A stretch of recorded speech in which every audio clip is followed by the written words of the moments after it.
Bonjour à tous, j'espère que vous allez bien. Bienvenue sur After Fight. On se retrouve aujourd'hui pour une nouvelle vidéo, nouveau podcast. J'ai avec moi Mosvar Ibragimov. Mosvar, comment vas-tu? Ça va super, super et toi? Ouais, ça va nickel. Je te remercie d'avoir accepté l'invitation et de venir sur After Fight. Mosvar, pour les personnes qui ne te connaissent pas encore, est-ce que tu pourrais te présenter rapidement, s'il te plaît?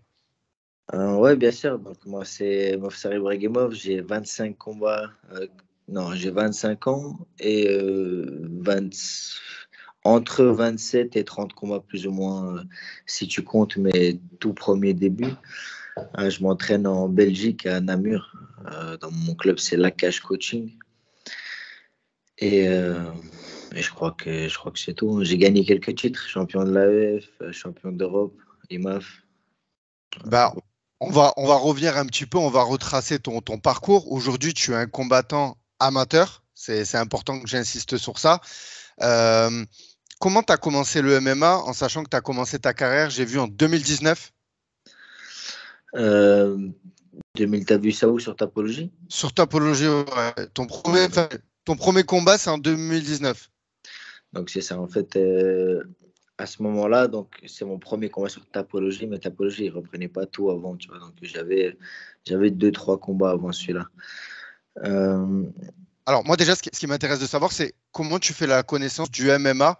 Le sport en lui-même, tu le découvres en quelle année à peu près?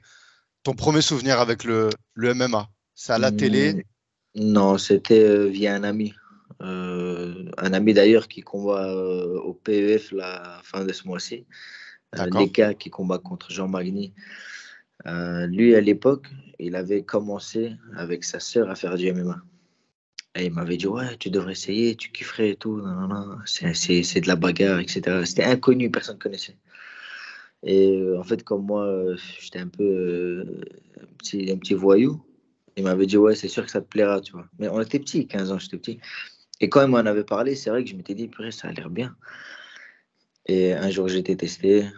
Mais à l'époque, c'était pas au rythme d'entraînement professionnel comme maintenant, tu vois. Donc, j'ai commencé petit à petit. Et puis plus tard, en fait, le premier combat sur Tapologie, c'est vraiment à ce moment-là que je me suis lancé à fond dans ma carrière. Et quand tu commences à t'entraîner, t'as quel âge à peu près tes premiers entraînements de MMA? Mes premiers entraînements de MMA, c'était vers 15 ans, 15, 16 ans. D'accord, vers 15 ans. Et tu as commencé directement par le MMA. T'as pas C'est fait ça. du Quand j'étais, judo, de la lutte, non, quelque si, si, chose? quand j'étais petit, j'ai fait du judo. Là, aujourd'hui, tu représentes la Belgique. T'es né en Belgique, tu as grandi en Belgique. Ouais, je suis pas né en Belgique, je suis venu en Belgique quand j'avais 4 ans. Mais, euh, Mais ouais, ça fait 21 ans que je suis là, tu vois, donc j'ai tout appris, j'ai tout grandi ici. Je sais parler tchétchène, je connais tchétchène, je suis déjà retourné plusieurs fois au bled et tout, donc je suis tchétchène à part entière. Mais le pays qui m'a accueilli, qui m'a tout apporté, c'est la Belgique. Même si la Belgique donnait plus de soutien, tu vois, parce que quand on part au championnat du monde, c'est nous, on paye tout, tout, tu vois. Donc, s'il y en a un qui voit ça, donnez de la force, les gars. Et quand t'as du coup commencé à t'entraîner en MMA, tu as direct accroché les sensations, tu as su que tu voulais en faire ton métier et du moins te lancer, faire une carrière dans ce sport. Une carrière, pas du tout, jamais de la vie. J'ai accroché de fou, j'ai trop kiffé ça, tu vois. Mais pour moi, à l'époque, le sport, c'était un loisir. Ça te Mais en fait, canalisé? même pas, parce que je trouvais juste qu'en fait, ça m'amusait, parce que j'arrivais là-bas et moi, déjà à l'époque, j'aimais bien me battre et tout. J'étais un peu bête, tu vois. Et là, j'étais autorisé à faire ça, et c'était avec des gens qui étaient doués. Tu vois, donc c'est mes premiers KO fois. Je m'amusais, j'aimais ça beaucoup. Et puis, en fait, c'est avéré que j'étais doué. Puis après, j'ai rencontré des bons coachs, etc. Et de fil en aiguille, j'en suis arrivé à vouloir faire ma carrière là-dedans. Et c'est important que je situe, mais quand tu as commencé, c'est toujours la même salle où tu aujourd'hui? Non, non, non. J'ai démarré dans un petit club près de chez moi à l'époque, qui Tu peux existe nous dire toujours la aujourd'hui. ville? À peu près la ville À où tu Namur, à habites en Namur. Belgique? C'est à Namur. Ouais, Ok, j'ai toujours été à Namur. Toujours été. En fait, le MMA, mon club actuel, il s'est un peu formé autour de moi et Steve. Euh, d'accord. Parce qu'il y avait une grosse demande, il y avait des très bons coachs. Et donc, quelqu'un qui s'appelle Thibaut, il a formé la cage autour des bons coachs, tu vois. Et c'est important que je situe ça aussi. Le MMA en Belgique, il est légalisé depuis combien de temps? Enfin, J'ai pas la date, mais ça fait beaucoup plus longtemps qu'en France, en tout cas. Nous, voilà, ça fait plus. les Français, ça fait longtemps qu'ils viennent faire les galas chez nous. Est-ce qu'il y a des combattants qui t'ont inspiré, tu vois, jusqu'à présent pour continuer t'accrocher dans le MMA? Euh, Moi, il y a Khabib et Islam. L'équipe de Khabib, en fait, c'est quand, j'allais dire baisse de motivation, mais j'ai jamais de baisse de motivation, mais des moments où j'ai envie d'un coup de boost, je remets des vidéos de eux, de Khabib qui parle, de Islam qui parle, de leur relation, tu vois. Euh, ouais, je trouve que c'est des gens vraiment inspirants et leur méthode, leur mindset est le meilleur du game pour moi. Khabib, ça a vraiment toujours été quelqu'un de très inspirant pour moi. Et aujourd'hui, le MMA belge, on en parle beaucoup. Voilà, il y a des grands noms qui sont en train de sortir, notamment sur le parcours amateur. Mais à l'époque, il y a eu des combattants qui ont été à l'UFC. Je pense à Tarek Safadine, je crois que c'est. Et Il y a Dino. Gaetano Pirello. Est-ce que tu as regardé leur carrière aussi un petit peu? Est-ce que ces combattants-là, tu vois, le fait de la proximité, le fait qu'ils soient belges, tu t'es dit, nous aussi, on peut le faire?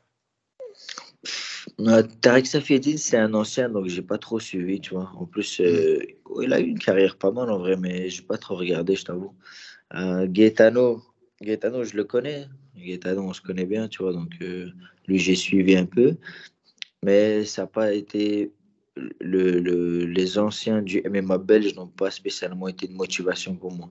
Parce que moi, ce que j'ai toujours voulu faire, c'est moi-même être le plus grand monument du MMA belge, tu vois. Mais la concurrence, elle est rude. Patrick, il m'a mis une vitesse en ce moment, donc faut que je mette des KO, faut que je le rattrape. Et franchement, avec même les petits jeunes qui arrivent, il y a le featherweight, il y a Steven qui a fait du sale aussi, 2 KO de suite. Il y a Nessim, il y a trop de concurrence, donc on n'a pas le temps de chômer.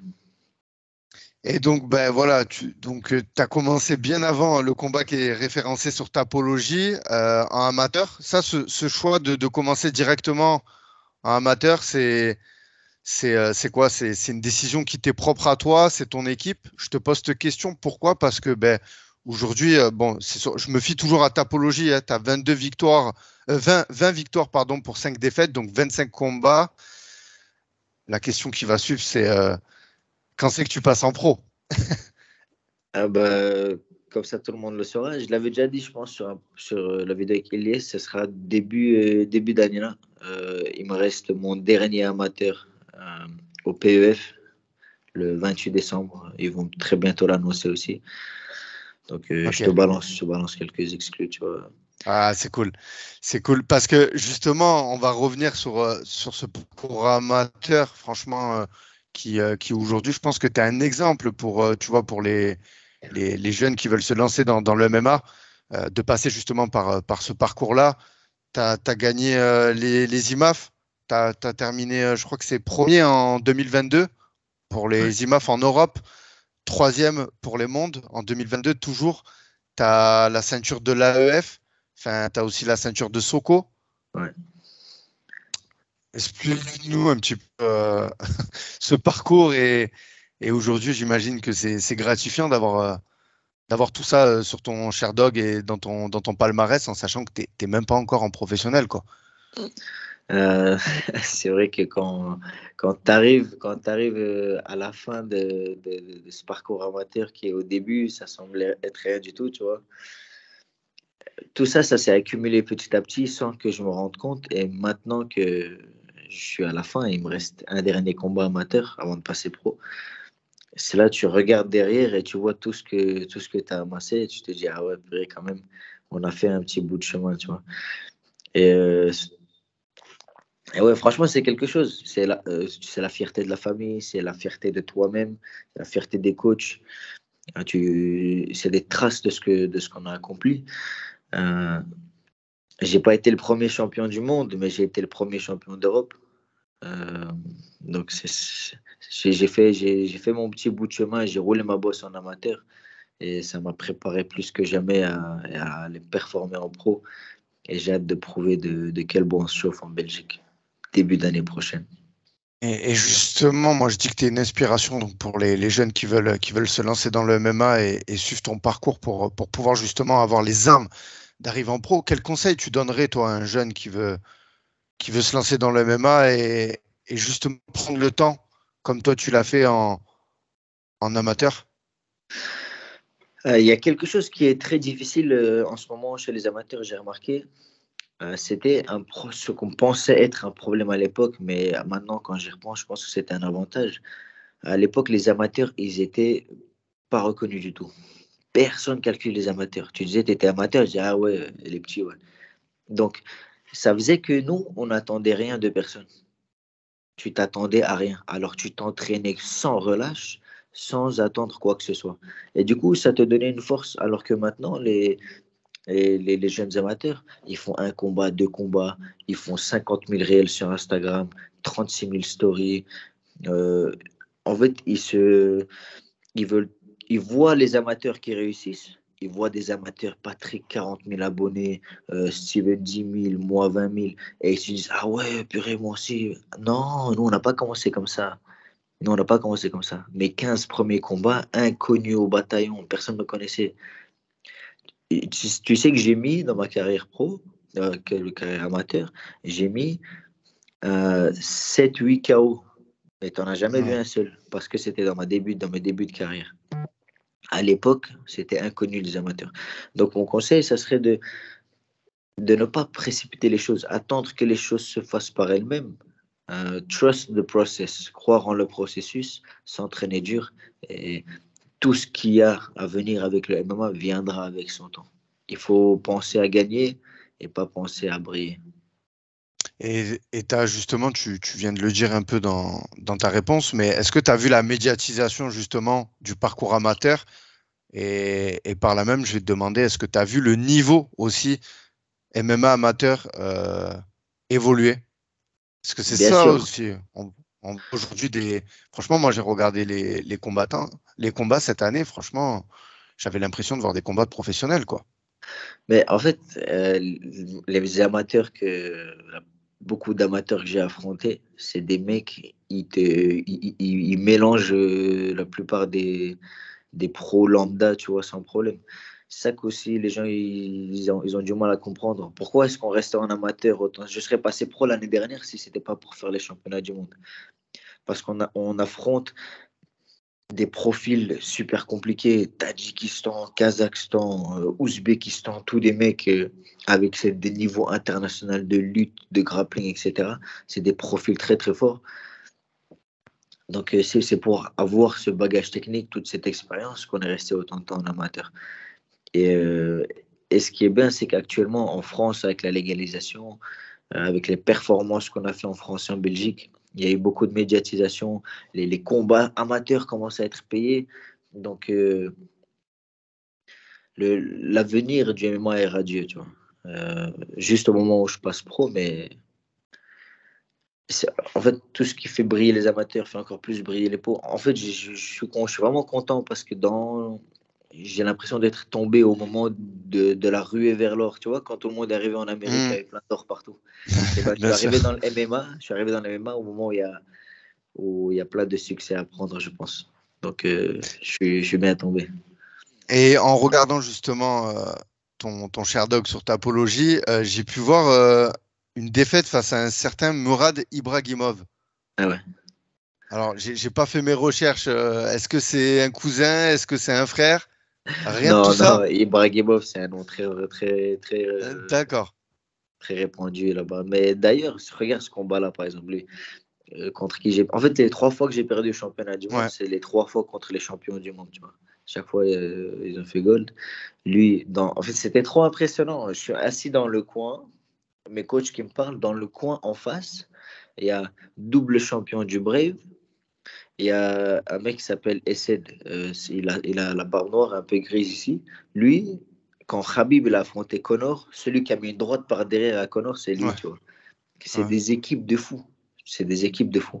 Et c'est des mecs qui s'entraînent avec des combattants de l'UFC.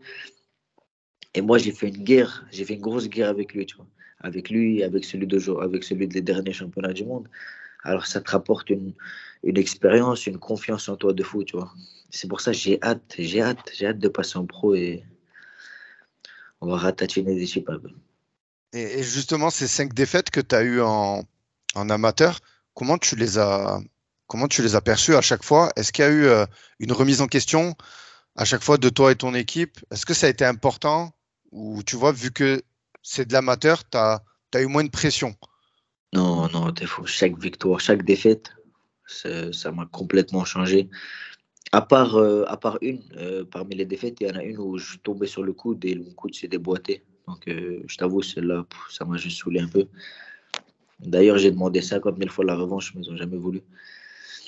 Mais toutes les autres défaites, ça m'a tout. En fait, tu vois, à la base, moi, j'étais un kickboxer. En fait, j'ai fait MMA, j'ai arrêté un peu, j'ai fait du kickboxing.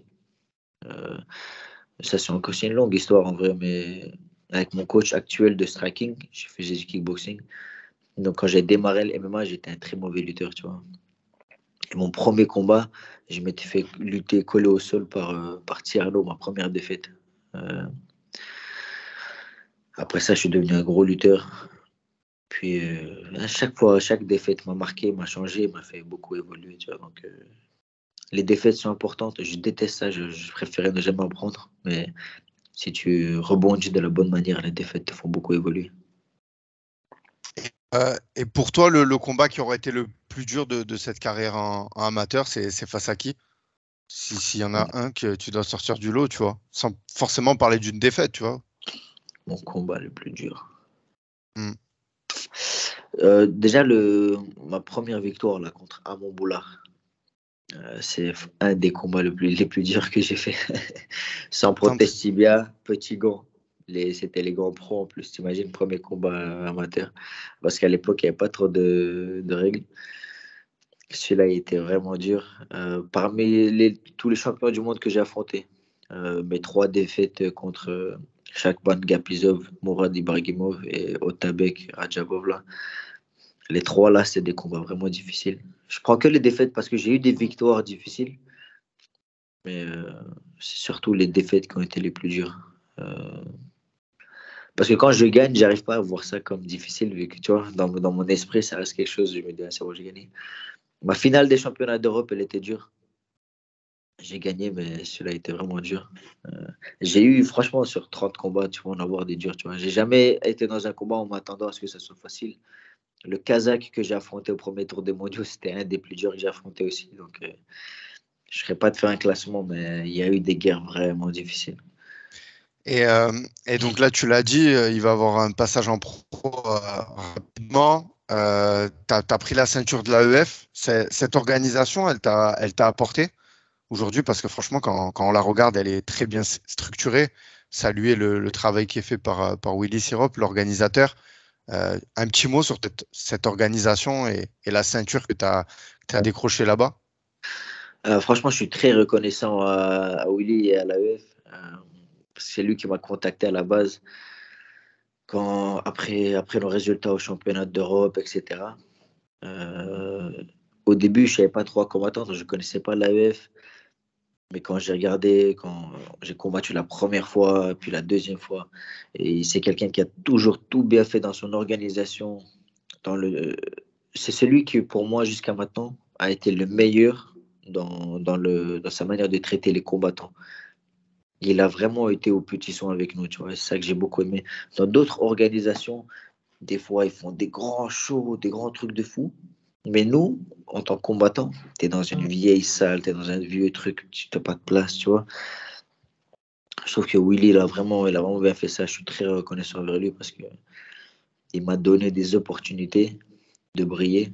Et même si j'ai saisi l'opportunité, j'ai fait la performance sans l'opportunité, Tu peux pas le faire et c'est pour ça que je suis très reconnaissant envers lui. D'ailleurs, on va continuer à travailler ensemble, hein, c'est loin d'être fini. Rosvar, je suis obligé de te demander tes objectifs à long terme. Est-ce que c'est ces 3 lettres avec une ceinture en or? Bien, L'UFC, est-ce que tu bien as des sûr. rêves du UFC? Ah, Est-ce qu'aujourd'hui on voit le PFL? Je pense à hier soir, il y avait l'événement. Peut-être tu as regardé. Est-ce que ça te donne envie d'aller dans ces organisations? Aujourd'hui, est-ce que c'est, je vais faire des raccourcis, hein. Est-ce que c'est l'argent qui est important pour toi dans le MMA ou c'est la legacy d'aller à l'UFC? En sachant que les deux sont importants, hein. Je sais bien, mais tu vois ce que je veux te dire? ouais, ouais. Euh, je dirais que j'ai des grands projets, j'ai envie de devenir champion de l'UFC, j'ai envie d'être le meilleur au monde et franchement, je m'en crois capable. Mais je suis fermé à aucune possibilité, je suis fermé à aucune opportunité. Et, je chasse pas l'argent, je pourchasse pas l'argent, mais tu sais que l'argent c'est important. Donc je combats pas pour rien et je combats pas gratuit. Et on verra, tu vois. Il faut voir ce qu'on va avoir comme proposition. On verra bien, tu vois. J'ai une bonne équipe qui va bien gérer ça, mais c'est sans aucun doute l'objectif. C'est l'UFC, champion de l'UFC. Et je m'en crois totalement capable. Je suis sûr que moi, j'ai ce qu'il faut pour faire ça, tu vois. Il y a zéro doute possible. Et, oh là là. Tu vois, quand je commence à en parler, ça m'enflamme. J'ai trop Et hâte. pour rappel, tu es dans la catégorie des bantamweight. Ouais, c'est ça. Donc là, Bantam. le champion actuel, c'est un certain Sano Malé. Je pense que d'ici que tu vas à l'UFC, quoi qu'il est jeune, hein, il sera peut-être plus là. Est-ce qu'il y a des combattants que tu aimerais affronter déjà en pro à l'UFC ou sur le parcours professionnel? Franchement, pas encore Pas encore? parce que je me suis trop concentré. Je connais par exemple tous les combattants amateurs quasiment dans ma catégorie qui ont un minimum de niveau, je les connais parce que je me suis toujours informé sur eux parce que c'était des adversaires potentiels. J'ai toujours suivi les pros, mais j'ai suivi les pros à haut niveau comme des exemples. Tu vois, je prenais des notes. Ah ouais, ça c'est pas mal. Ah ouais, ça c'est pas mal. Donc c'était plus des exemples à suivre que des adversaires potentiels. Donc mon approche par rapport à eux a été différente. Donc, je vais seulement commencer à avoir des adversaires en tête. Pour l'instant, j'ai personne encore. Aujourd'hui, donc, tu t'entraînes en Belgique. L'équipe, est-ce que tu peux nous citer des noms qui t'entourent? Pareil pour le management, enfin, les personnes qui sont importantes pour toi aujourd'hui. Bien sûr, il y a mon équipe proche. J'ai la chance en tant qu'amateur. Et c'est le résultat de persévérance d'avoir une grosse équipe autour de moi. J'ai mon équipe, le staff. J'ai mon coach de striking, Mourad. J'ai mon coach de grappling, Islam. Mon coach de prépa physique, Kenny. Et notre manager qui gère tout ça, Thibaut. Eux, c'est l'équipe staff qui gère tout. Et c'est eux qui rendent tout ça possible, qui trouvent les combats, etc. Et bien sûr, il y a mon partenaire de toujours, celui avec qui je me suis toujours entraîné, celui avec qui j'ai toujours tout fait, c'est Steven. Un peu plus loin, maintenant qu'il s'entraîne à Bruxelles, il y a Patrick, il y a Nessim. En fait, on est tellement soudés que si je commence à te citer les noms, tu vois, mais l'essentiel des noms, ils sont là. Mais même dans notre salle encore, il y a des tueurs, il y a des mecs, c'est vraiment trop des frérots qui ont toujours tout fait pour nous tirer vers le haut, tu vois. Donc, l'essentiel de l'équipe, c'est ce que je viens de te dire. Mais il y a plein de noms encore que j'aimerais te citer, mais sinon, ça va finir en dédicace pendant 1 heure et demie. Et tout à l'heure, tu m'as cité Khabib, Islam. Est-ce que c'est un projet pour toi d'aller justement t'entraîner, tu vois, à la Nurmagomedov School, partir à l'étranger, à l'EKE, où toi vraiment, tu es soudé à ta team et tu bougeras pas de là? Non, faire des camps, etc., c'est pas un Ouais. problème, on pourrait faire ça, bien sûr. Et il faut faire ça, je partirais bien. D'ailleurs, là-bas, si je pars, c'est avec mes coachs. Mais moi, mon projet, mon rêve même, c'est d'accomplir des choses avec ma ville et avec mes moyens. Et je trouve qu'on a des très grands moyens, tu vois. Et ça que j'aime pas, c'est que j'ai pas envie d'arriver dans un club où ils ont déjà tout fait et toi, tu es juste un des mecs parmi les autres mecs. Et j'ai envie La Belgique, c'est petit. De faire bouger les choses ici. J'ai déjà réussi un peu à ma petite échelle. Ah, Ouais, clairement, clairement. à mon échelle, j'ai réussi un peu. Si tu regardes Patrick, il a fait encore mieux. Il était avec le maire de la ville. Ah, j'ai pu voir passer ça, ouais, sur les Tu comprends? réseaux. Donc, c'est un truc de fou. Hmm. L'école dans laquelle tu as grandi, t'appelles, tout le monde s'arrête, on te demande des photos. Tu comprends? Tu fais bouger les choses.